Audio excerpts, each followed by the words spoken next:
So you say the new generation of men. Would you say that is the men that are in their 20s, predominantly that Gen Z?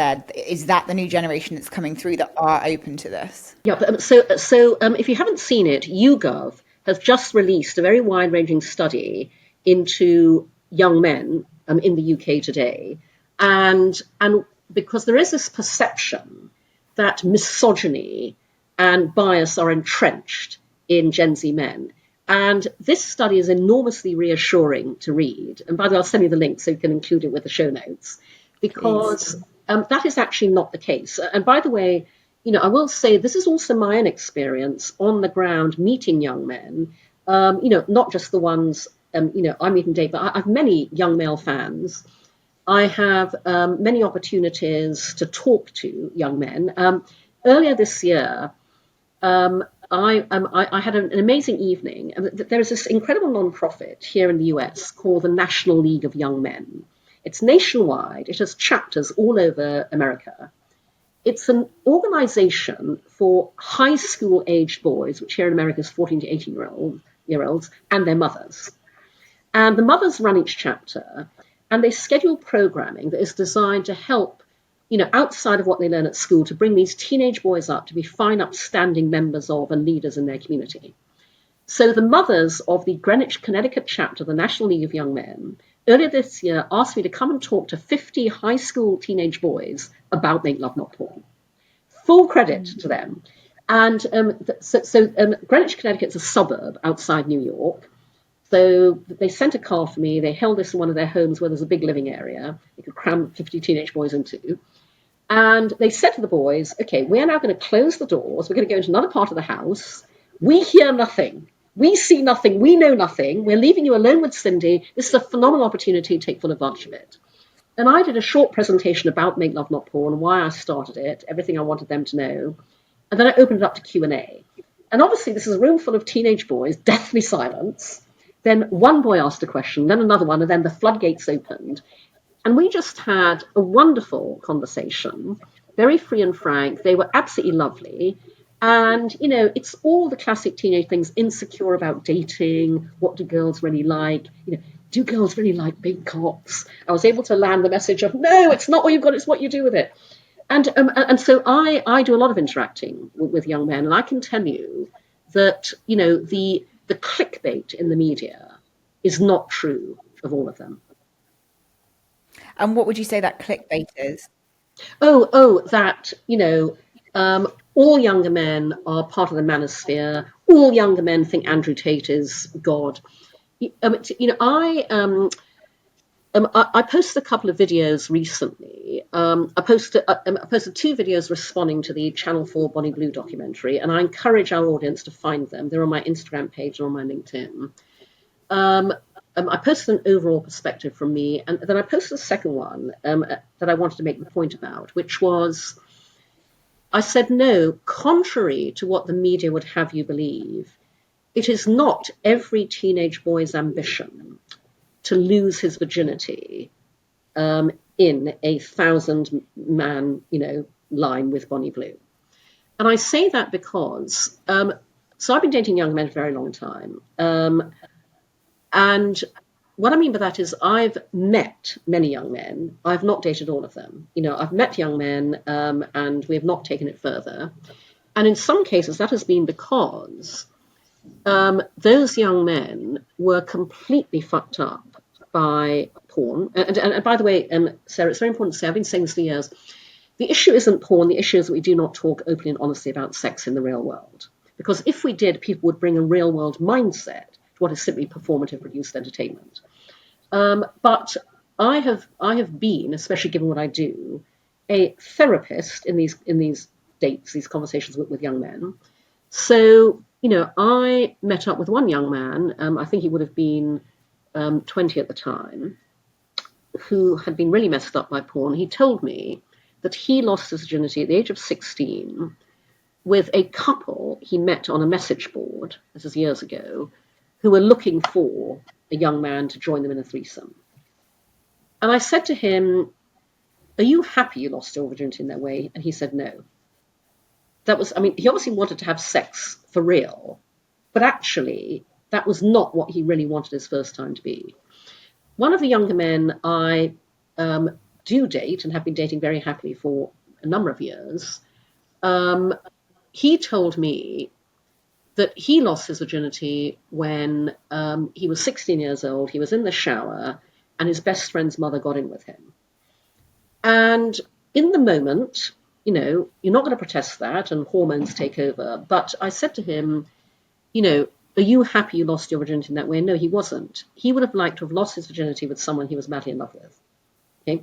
And so, this very stereotyped, one-dimensional perspective that the media absolutely perpetuate because it's great clickbait headlines, is not the case. I made another video about the young man who is making hundreds of thousands from an app called Quitter, which is helping young men quit porn. And I said, I have a huge problem with this because what he is trading on is the guilt, shame, and embarrassment that we've all been taught to feel around sex and that young men have been taught to feel about porn. And that is the complete opposite of what we're doing at Make Love Not Porn. We are taking the shame, guilt, and embarrassment out of sex. It's why I call Make Love Not Porn a shame changer. Because, half the problem with people who think they're porn addicts is the shame and the guilt. One of the things we hear most often from our members at Make Love Not Porn is the word guilt-free. Our members write to us and say, thank you for the first guilt-free sexual experience I've ever had. I remember one young man left a wonderful comment on a Make Love Not Porn Stars video. He said, I'm 23, and this is the first time I've ever masturbated and smiled at myself in the mirror afterwards. You're amazing. I love you. I love you. I love you. It's so adorable. But that is what we are spearheading. We are spearheading the social sex revolution. The revolutionary part is not the sex. It's the fact we're finally making it social, taking the guilt, shame, and embarrassment out of it. And you said quite publicly that you're not anti-porn in itself. So if someone is choosing to be a more performative porn star and be in the porn industry, you're not anti that either. Oh my God, no, not in the slightest. In fact, Sarah, when we launched Make Love Not Porn, we have a category that I wanted there from launch. So I asked my friends in the porn industry to help me with it. I have many friends in porn, and they very kindly did. So Make Love Not Porn is the place on the internet where porn stars share videos of the sex they have offset in the real world. Because porn stars have real world sex too that is completely different from what they perform professionally. And so our, straight porn star friends, gay porn star friends, trans porn star friends share videos on Make Love Not Porn of the sex they have in their real world relationships with their real world partners, and talk about how different that is from what they perform professionally. Because who better to demonstrate the difference than the people who absolutely know the difference? So no, not in the slightest. And I've been for many years. Because, while Make Love Not Porn is not porn, as our tagline says, we are pro-sex, pro-porn, pro-knowing the difference. I've been a champion and advocate for the porn industry because we all battle the same obstacles. And I want to see all of that change for my, porn industry friends as much as for myself. And so, what have been some of the negative impacts you've seen through the men that you've spoken to, you've dated, you obviously counsel and have been therapists to as well? What's the most negative and common impacts you've seen of porn? Again, I want to be really clear about this, Sarah. It's not the impact of porn.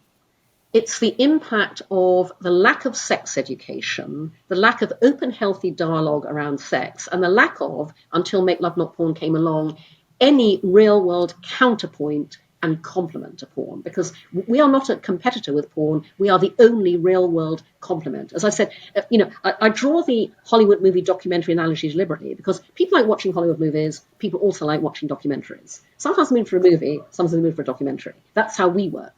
But I can absolutely give you examples of my own experience. So I dated a young man years ago. I think he was 21 at the time. So he began watching porn when he was 10 or 11. He had spent years jerking off to porn before he ever had sex IRL when he was 16, 17. And There is actually a term for this. Dr. Ian Kerner, who is a psychologist and therapist over here in the US, coined it, called idiosyncratic masturbatory syndrome. And that is when, as a man, you become so used to wanking, to porn. When I met this young man, he was completely unable to orgasm inside a woman, in a woman's mouth, or even in a woman's hand. Okay.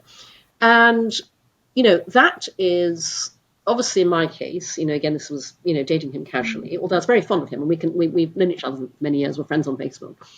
But obviously for relationships, that's distressing. And obviously if you want to have children, that's highly problematic.